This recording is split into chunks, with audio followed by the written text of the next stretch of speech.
अंदर 2014 से जिस तरह के बदलाव हुए हैं, चाहे वो गरीब कल्याण की योजना हो, चाहे विकास की योजना है, निश्चित रूप से गांव में वो धरातल पर पूर्ण रूप से आ रही है। यहाँ का आपने अभी देखा है, लोगों को मैं सुबह सभी से मिला हूँ। या हमारे विधायक जी अजय किलक जी ने बहुत अच्छा विकास के कार्य यहाँ कराए हैं। यहाँ के जागरूक सरपंच हैं, उन्होंने भी अच्छे काम यहाँ कराए हैं। यहाँ हमने देखा है, यहाँ का तालाब बहुत ही सुंदर अच्छा तालाब है।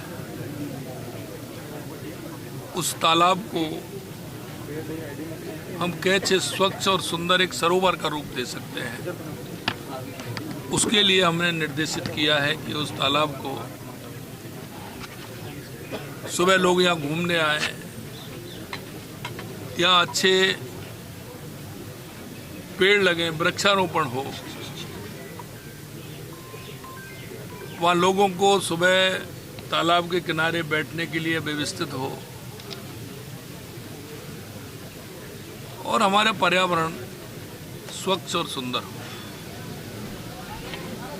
इसके अलावा गांव की एक सड़क की मांग थी, उसको भी हमने किया है। यहाँ एक आवश्यकता है, यहाँ का युवा बहुत मेहनती है,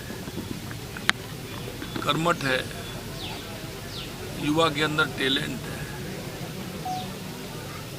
इस विधानसभा से अभी आरएएस की परीक्षा में 6 विद्यार्थियों का सिलेक्शन हुआ है और अभी अभी प्रधानमंत्री जी के नेतृत्व में जो हमने नियुक्ति पत्र दिए हैं, या उसमें भी 10-11 युवाओं का चयन हुआ है। तो हमने यहाँ बच्चों के लिए पढ़ने के लिए अटल ज्ञान केंद्र खोलने का भी कहा है, जिससे कि हमारा किसान का बेटा, किसान की बेटी यहाँ अपनी तैयारी कर सके। यहाँ हमने लोगों से कहा है, क्योंकि पशुपालन का क्षेत्र है, इसलिए यहाँ सरस की डेयरी की हमारा केंद्र यहाँ खुले। सहकारिता के क्षेत्र में यहाँ हमारा सेंटर खुले, जिससे किसान को उसका फायदा मिले। हमने किसान को प्राकृतिक खेती और नई खेती के लिए भी कहा है और यह किसान करते भी हैं। सबसे बड़ी बात है कि माननीय प्रधानमंत्री जी के नेतृत्व में जो प्राकृतिक खेती का काम इस क्षेत्र में चल रहा है। जब मेरा किसानों से संवाद हुआ तो एक किसान भाई ऐसे थे, तो उन्होंने कहा मेरे पास 50 बीघा जमीन है, लेकिन उसमें से मैं 60-70 लाख रुपए कमाता हूँ और प्राकृतिक खेती करता हूँ। उधर लोगों का रुझान बढ़ा है। मेरा किसान भाइयों से अनुरोध है कि आप लाभ की खेती के लिए, प्राकृतिक खेती के लिए आपको वैज्ञानिक तरीके से खेती करनी होगी। खेती के कई प्रकार होते हैं।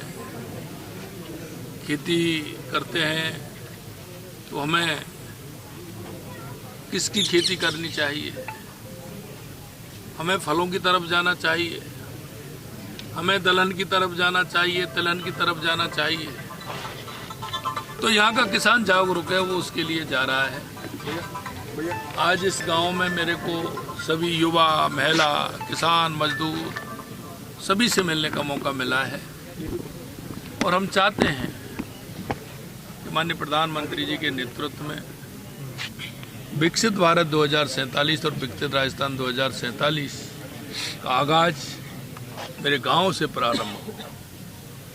और जब मेरा गांव विकसित होगा तो निश्चित रूप से राजस्थान भी विकसित होगा, हमारा देश भी विकसित होगा। प्रधानमंत्री जी के इस विजन को लेकर के हमारी सरकार चल रही है और मैं आपके माध्यम से राजस्थान की सभी जनता से अपील करता हूं कि हमारी केंद्र और राज्य सरकार की गरीब कल्याण की योजनाएं किसान मजदूर से संबंधित योजनाएं, पशुपालन डेयरी से संबंधित योजनाएं जो सरकार की चल रही हैं, उन सभी योजनाओं को जिन लोगों को आवश्यकता है उन तक पहुंचाने का काम करें।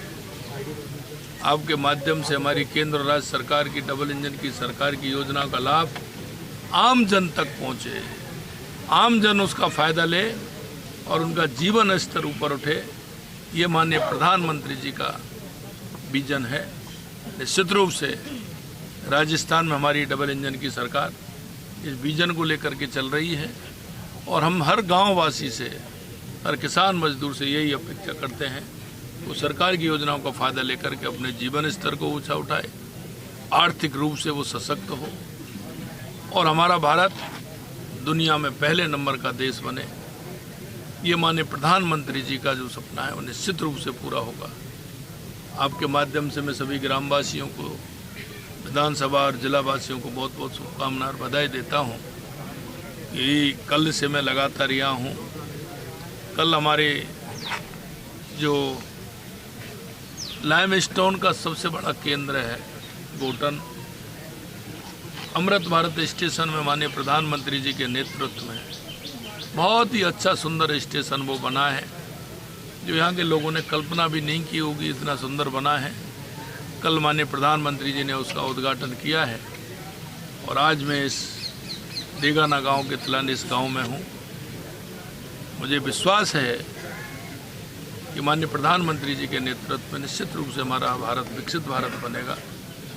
बहुत बहुत धन्यवाद। सर, एक जो आज सबसे अच्छी तस्वीर देखने को मिली, खेत में आप गए किसानों के साथ और निराई गुड़ाई भी की, उसमें अधिकतर महिलाएं थी काम करने वाली, उसको लेकर क्या था? देखिए, मैंने कल भी कहा था, हमारी मातृशक्ति जिस तरह से विजन के साथ काम करती है हर क्षेत्र में, और हमारे प्रधानमंत्री जी का भी यही विजन है कि हमारी मातृशक्ति आत्मनिर्भर बने, आर्थिक रूप से सशक्त हो। और यहाँ तक कि प्रधानमंत्री जी का विजन है कि राजनीति में भी उनकी हिस्सेदारी हो। इसलिए नारी शक्ति बंधन अधिनियम माननीय प्रधानमंत्री जी लेकर आए थे और वो चाहते हैं कि महिलाओं का योगदान राजनीति क्षेत्र में भी हो। लगातार उसके लिए काम कर रहे हैं और महिलाएं तो घर की पालक होती हैं। महिला हर क्षेत्र में आगे हैं, खेती में भी आगे हैं तो पढ़ाई में भी आगे हैं। आज हमारी बहनें आगे बढ़ रही हैं। बहुत बहुत धन्यवाद।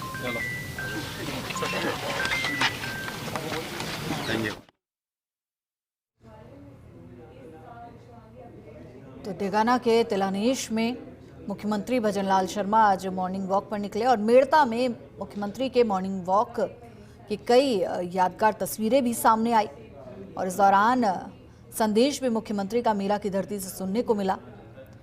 इस दौरान महिलाओं से मुख्यमंत्री ने संवाद किया, किसानों से संवाद किया, बुजुर्गों से संवाद किया, स्टूडेंट्स के साथ संवाद किया और ये संवाद कई मायनों में बेहद महत्वपूर्ण भी था, क्योंकि ये संवाद ही आगे चलकर योजनाएं बनाता है, नीतियां बनाता है।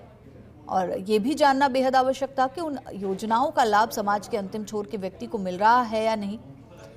इसलिए मुख्यमंत्री जब भी किसी गांव में पहुंचते हैं और वहां के ग्रामीणों से मॉर्निंग वॉक के दौरान संवाद करते हैं तो संवाद के बाद कई तरह के नवाचार भी देखने को मिलते हैं।